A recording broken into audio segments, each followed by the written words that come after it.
Meus amigos, é chegada a hora então do nosso primeiro mini curso aqui no canal. Como prometido, vamos lá então. Quero agradecer a todos aqueles que estavam aí sempre cobrando. Olha, quando é que vai se iniciar o mini curso? Quando é que vai abrir as inscrições? Aqui estamos. Como o próprio nome diz, será um mini curso. Veja, Tiradentes, o herói fabricado, é o título do nosso mini curso. Qual é o objetivo desse mini curso? E aqui algumas pessoas, eu já adianto, talvez ficarão um pouco desapontadas, um pouco desiludidas. Na verdade, eu teria um certo prazer em produzir, eu vou pedir licença, essa desilusão naquelas pessoas que ainda pensam que a história da Inconfidência Mineira e a história do Tiradentes é aquilo que a historiografia padrão vem ensinando no Brasil, pelo menos aí desde o início do século XX. Vejam vocês, o objetivo é esse, é tentar desmascarar, desmistificar o mito Tiradentes. Eu repito, não à toa estou utilizando esta palavra, mito. Lembrem-se do nome do curso, Tiradentes, o herói fabricado. Vamos tentar entender um pouco aqui, pessoal, e esse primeiro bloco vai ser um bloco panorâmico para a gente entender as linhas gerais de como foi criado o mito Tiradentes no Brasil. E ao longo dos blocos desse mini curso, a gente vai tentar se aprofundar de fato no que ocorreu, quem foram esses personagens, o que é que aquele tempo, aquele contexto histórico tem a ver com o nosso contexto histórico, aqueles personagens, quais paralelos podemos fazer com os atuais personagens, os fenômenos sociais e jurídicos que nos interessam bastante, aqueles daquela época, em fins do século XVIII no Brasil, que tem a ver com agora. Os nossos mini cursos vão sempre andar nesta toada, como diria Carlos Drummond de Andrade, uma toada de utilidade. A intenção aqui é que nós utilizemos a história cada vez mais aqui no canal, e é por isso que os mini cursos surgem aqui no canal, utilizarmos a história, então, como instrumento, uma chave para abrir uma porta que nos descortine, que nos tire da caverna de Platão, que nos tire das ilusões que nos fazem mal, que vamos tentar aqui, na medida do possível, muito modestamente, descortinar os mitos, tirarmos as vendas e nos tornarmos cidadãos um pouco mais capazes de lermos a realidade, de sermos úteis um pouco mais. Claro, quando você aprende história, você se torna mais útil para si, para a sua família, para os seus contemporâneos. O conhecimento da história não deixa de ser um escudo de proteção para, diminuir prejuízos enquanto sociedade, enquanto indivíduos. Vamos lá. A Inconfidência Mineira é o contexto. É o contexto disso que vamos tratar aqui hoje. Vejam, nós estamos falando, qual é a época? Nós estamos falando de fins do século XVIII. O contexto da chamada Inconfidência Mineira se dá ali, o contexto mesmo, aqueles anos de fato onde aquilo ocorre, desanda, descamba, se dá ali mais ou menos em torno de 1789 até 1793. Mas, contexto global, vamos assim dizer, o contexto global histórico, nós estamos falando do século XVIII, principalmente da segunda metade desse século XVIII. Vocês vão se lembrar quantos fatos importantes ocorreram na segunda metade do século XVIII, no Velho Mundo, na Europa e também aqui nas Américas. Aqui, claro, sempre vamos focar, como não poderia deixar de ser, no mundo ocidental, porque a nós todos, salvo alguém que vai fazer um estudo mais específico, nós conhecemos muito pouco da história do mundo oriental, dada a vastitude da história do mundo ocidental. Muito bem, então nós estamos falando da história ocidental. Quando falamos, fatos importantes que ocorreram na segunda metade do século XVIII, fatos que ocorreram no Ocidente. No Velho Mundo, o que é que temos então no Velho Mundo, na segunda metade em diante, no quarto final do século XVIII? O que é que ocorreu? O iluminismo. Os pensamentos iluministas eles brotaram, afloraram de maneira virulenta e poderosa no Velho Mundo, na Europa e principalmente na França. O que é que se deu na França? Bom, o surgimento de todas essas teorias, esses pensadores que foram modificando bastante ali, vamos dizer assim, influenciando bastante a institucionalidade, a cultura europeia, etc. Bom, isso está ocorrendo, todo o efeito dos pensadores iluministas, tá? Porque até para poupar tempo não vou aqui, sabe, dissecar todos esses. Pode ser, bom, isso aí tem gente mais qualificada para fazer isso. As pessoas falarem aqui sobre Rousseau, Diderot, etc, etc, etc, e tantos outros pensadores franceses, aí marcos do pensamento iluminista. Veja bem, mas do ponto de vista assim de rompimento de paradigma, o que esse pensamento iluminista todo vai produzir realmente de concreto vai se dar em primeiro lugar não na França, não na França. Vocês sabem que é por força das influências do pensamento iluminista que vinham para romper o status quo, realmente, para colocar aquela cultura que se vinha cultivando até então no Velho Mundo e em toda a parte do Ocidente. Os iluministas queriam romper com o paradigma, romper com uma determinada situação dada já há muito tempo do ponto de vista cultural. Mas isso vai eclodir, a influência prática, concreta do pensamento, das reformas que propugnavam ali o pensamento iluminista, vai se romper aqui, na Nova Inglaterra, vamos dizer assim, no que se tornaria então a América do Norte, independente então da metrópole inglesa. Vejam, então em 1776, o que vai ocorrer na América do Norte, por força do pensamento iluminista, vai ocorrer de fato o marco concreto, a realização em plenitude dos movimentos independistas nutridos pelo pensamento iluminista. Ou seja, em 1776 teremos aí o rompimento, os laços, né, entre até então colônia, as colônias inglesas na América do Norte e a Inglaterra. Os Estados Unidos então vai se tornar independente em 1776. Veja bem, o pensamento iluminista então, com toda essa sua carga renovadora, brutal renovação, pensamentos revolucionários, portanto, surge isso na França, só que a concretude ocorre nos Estados Unidos, e o que ocorre nos Estados Unidos, que é a concretude, a solidificação, né, a materialização do pensamento iluminista, todo o pensamento revolucionário iluminista, ocorre nos Estados Unidos com a independência dos Estados Unidos, e aí, anos depois, já em 1789, essa data é muito importante, 1789, o que é que acontece na França? O iluminismo reforçado por aquilo que fizeram na prática na América do Norte, ocorre a Revolução Francesa, todas as suas fases, e no rescaldo da Revolução Francesa, isso traumatiza de uma maneira nunca antes vista todo o velho continente, o continente europeu, traumatiza todas as monarquias do velho continente europeu.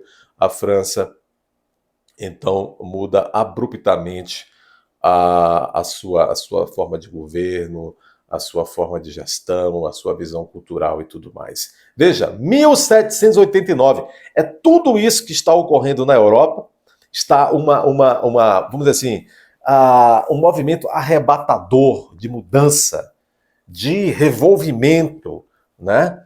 Quer dizer, tudo que era considerado velho pelos iluministas, pelos revolucionários franceses, norte-americanos, havia uma tendência de se fazer de maneira brutal, jogar tudo aquilo na latrina e criar tudo, recriar tudo de uma maneira nova e inédita. E claro que isso trouxe muito trauma, muitas dessas coisas não vieram para pacificar, para tornar as pessoas mais evoluídas, o mundo mais justo. Não é bem assim. Uma coisa era a linda teoria iluminista, outra coisa é aquilo que os homens imperfeitos fazem ao tentar colocar a teoria na prática. Então, veja, o velho mundo estava em colapso nesse contexto em que vai se dar a Inconfidência Mineira. Os Estados Unidos também, tudo era muito novo. E nós temos o quê? Temos aqui um Brasil, a colônia da metrópole Portugal. Assim como as colônias inglesas na América do Norte, até 1776, era colônia da Inglaterra. A essa altura, 1789, ano em que seria deflagrada a Inconfidência Mineira e foi abortada pelos fatos que nós demonstraremos neste minicurso, nós temos o seguinte: todas essas ideias e esses pensamentos revolucionários, a tentativa de se concretizar esses pensamentos revolucionários pelo Ocidente afora, e nós temos aqui um Brasil colonial, e quando nós estamos falando de Inconfidência Mineira, nós estamos falando da capitania das Minas Gerais ou de Minas Gerais.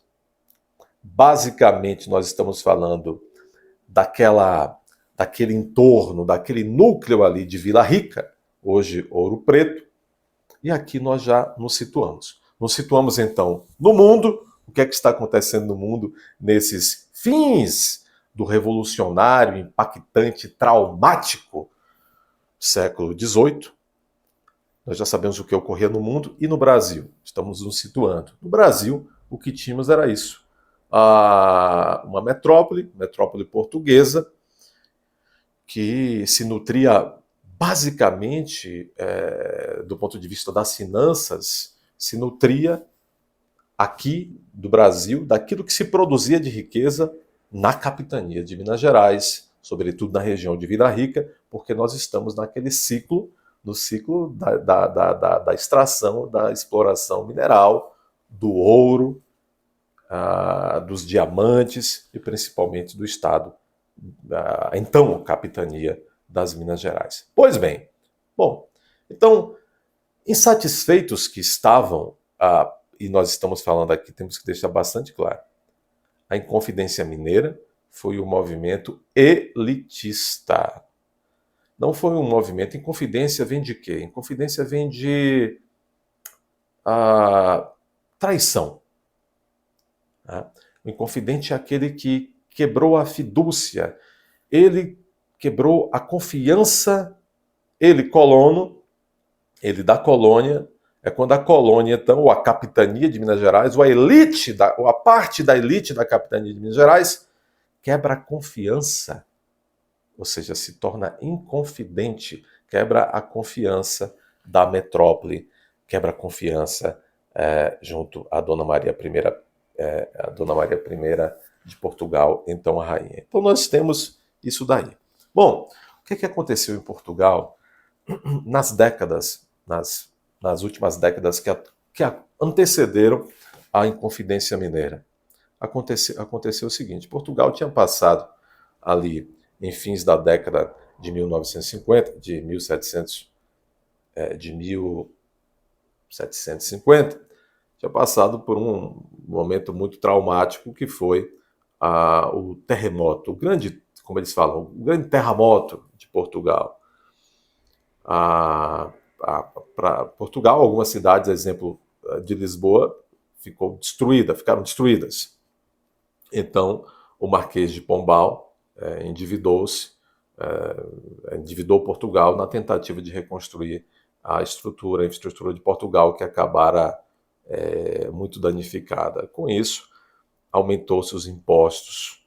A coroa portuguesa impôs aumento de impostos, tributos, em cima daquilo que se produzia de riqueza no Brasil e na capitania das Minas Gerais. Veja bem, então, depois de quando morre Dom José, pai, então, da futura rainha Dona Maria I, que entrou para a história depois conhecida como Dona Maria Louca, assim lhe chamaram os republicanos. Dona Maria I e sua administração teve que, por décadas, até o momento da Inconfidência, manter uma carga tributária muito alta em cima daquilo que se produzia no Brasil para financiar a reconstrução de Portugal. Então, o que é que temos, pessoal, nesse contexto? Temos Portugal, metrópole do Brasil, colônia, Dona Maria I, a Piedosa, sendo rainha, e a estrutura portuguesa, a administração portuguesa, está cobrando pesados impostos da Capitania de Minas Gerais, daqueles que produziam, exploravam as riquezas minerais da Capitania de Minas Gerais, aquela localidade Vila Rica, hoje Ouro Preto. Então tínhamos o quê? Afinal de contas, quando se fala de Inconfidência Mineira, naquelas últimas décadas, a elite mineira, a intelectualidade, os comerciantes, a burguesia, aqueles que investiam dinheiro na extração, no beneficiamento desses minerais preciosos, estavam muito insatisfeitos com o chamado quinto. O quinto era o seguinte, era uma tributação de 20% que de tudo aquilo que era explorado, extraído, por exemplo, do ouro em Minas Gerais, na Capitania de Minas Gerais, 20% desse valor tinha que ser repassado para a coroa portuguesa. E havia, naturalmente, em Vila Rica, elementos da administração portuguesa que ali estavam ali para garantir que, na medida do possível, esses altos impostos fossem, de fato, repassados para Portugal. É claro que a historiografia vai apontar que havia muito contrabando, muita gente já desviava parte do que era produzido para não ser taxado no todo produzido desses minerais. Bom, o que é que nós temos então? Temos que, desde que Portugal começou a aumentar os impostos para reconstruir Portugal por conta daquele terremoto que eu citei, foi instituído também, a partir de certo ponto, a chamada derrama. O que é a derrama? As pessoas falam muito da derrama. Aconteceu em Confidência Mineira porque a derrama era um negócio terrível, além do quinto, que dizem que é por isso que o Brasil passou a ser chamado a colônia de quinto dos infernos, além do quinto, dos 20%, havia derrama. O que era a derrama? Bom, como Portugal estava tendo muitos gastos com aquilo que se ia necessitando para financiar a reconstrução de Portugal, disse assim, olha,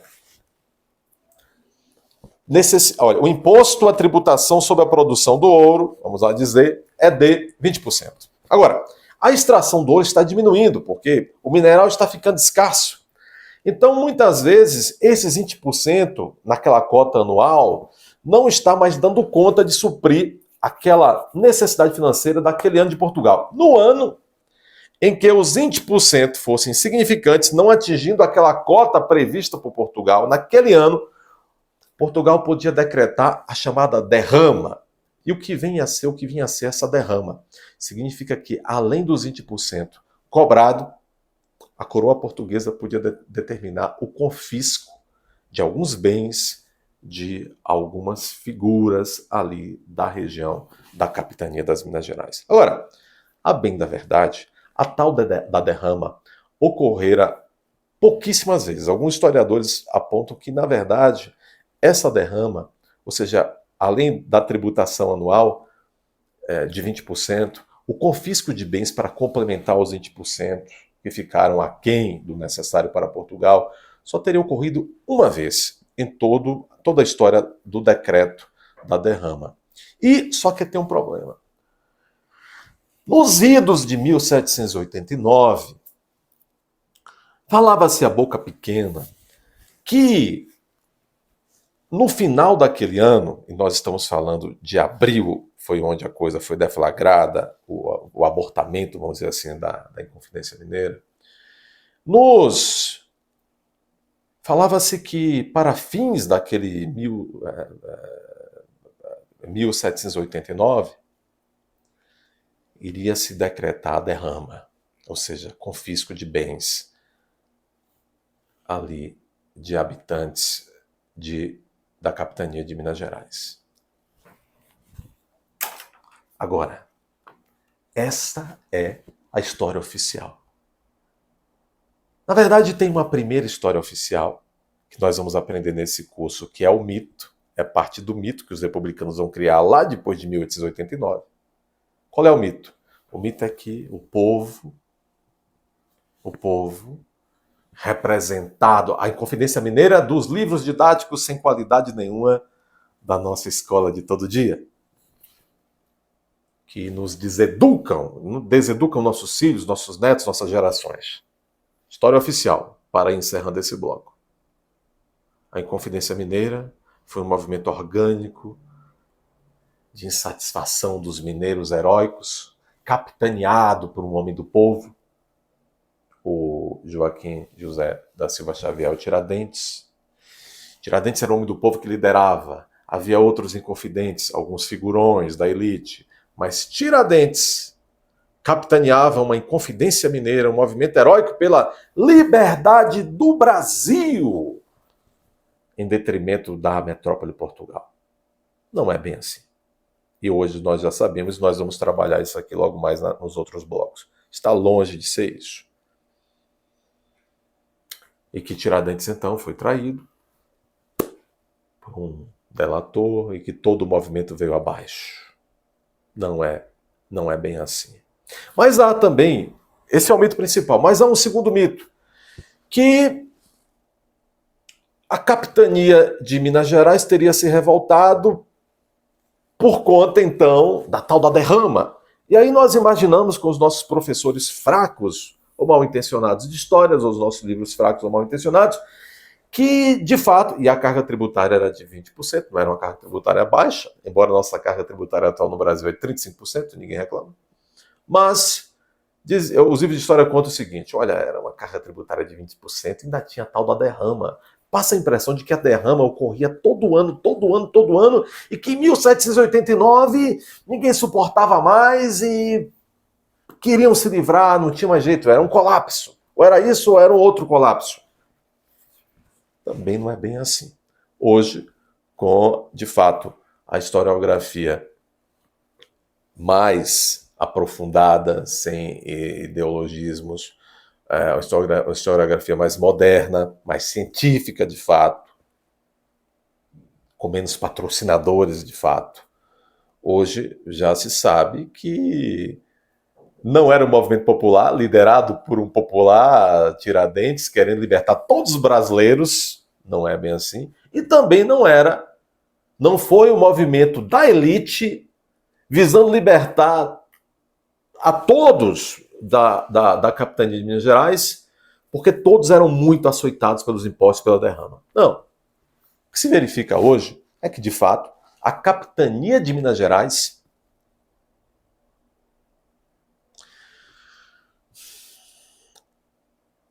numa orquestração da maçonaria, sendo que esta orquestração e essa maçonaria era praticamente 100% composta por indivíduos da elite e movidos, então, por interesses da elite da capitania de Minas Gerais, simplesmente olharam para tudo que estava acontecendo no mundo nesse contexto que eu lhes disse, olharam que poderiam destacar a capitania de Minas Gerais da metrópole portuguesa e por um interesse econômico, político e de satisfação de seus próprios planos, da maçonaria, naquele momento decidiram que era o momento. Veja, 1789 é quando isso está ocorrendo. É o mesmo ano em que tudo está pipocando na Revolução Francesa na Europa. 1789 está ocorrendo lá também. Entendam, não sei se vocês têm essa visão clara.